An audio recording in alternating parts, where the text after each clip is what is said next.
Hi, this is Fair TV. I'm Peter Hart. The National Security Agency has not been getting a lot of good news lately. Revelations from the files of whistleblower Edward Snowden continue to make headlines around the world, and some U.S. lawmakers and corporations are calling for NSA reform.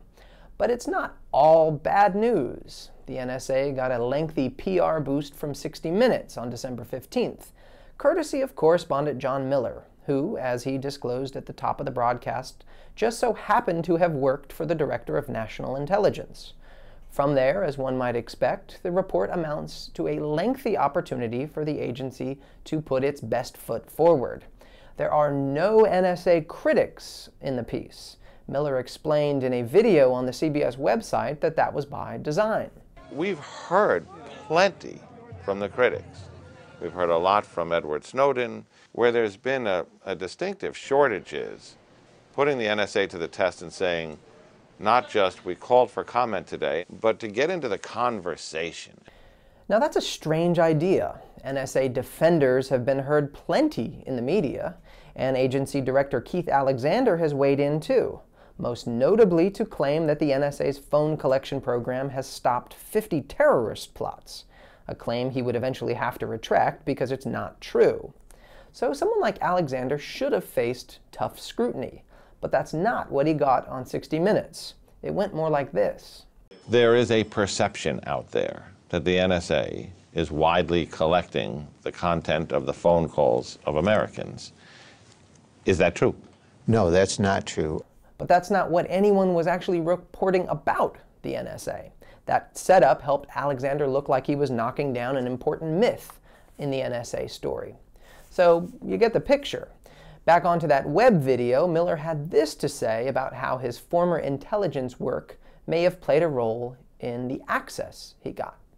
The disclosure is important, but you also don't want this to be a puff piece. Well, he should have tried a little harder.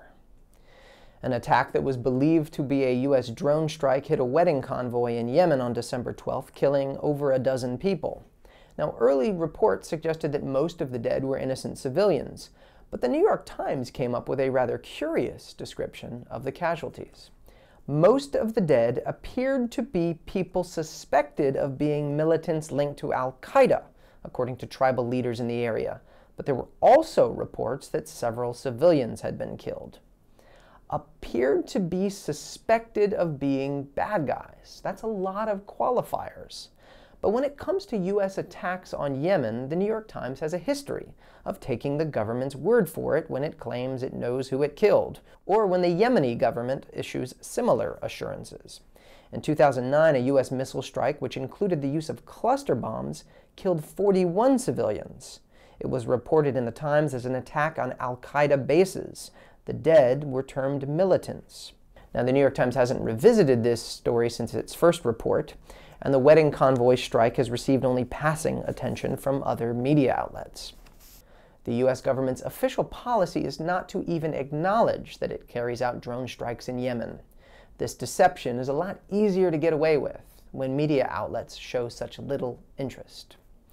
And finally, much of the recent coverage of the war in Afghanistan has been focused on Afghan President Hamid Karzai's reticence to sign a security agreement that would allow U.S. troops to remain in the country.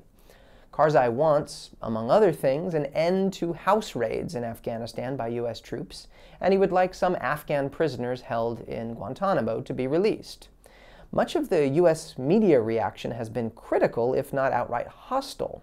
But a recent New York Times report included an odd assertion, saying that the U.S. government wanted, quote, Mr. Karzai to feel the heat from his own public, which polling shows overwhelmingly supports an enduring, if limited, Allied military presence, close quote. Now, there's not a lot of polling available to show how the Afghan public feels about foreign troops.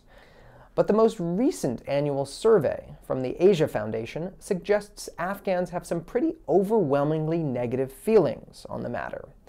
So on the question of foreign troops, if the New York Times wants Karzai to represent the majority of his country, well, maybe he already is. I'm Peter Hart. Thanks for tuning in to Fair TV.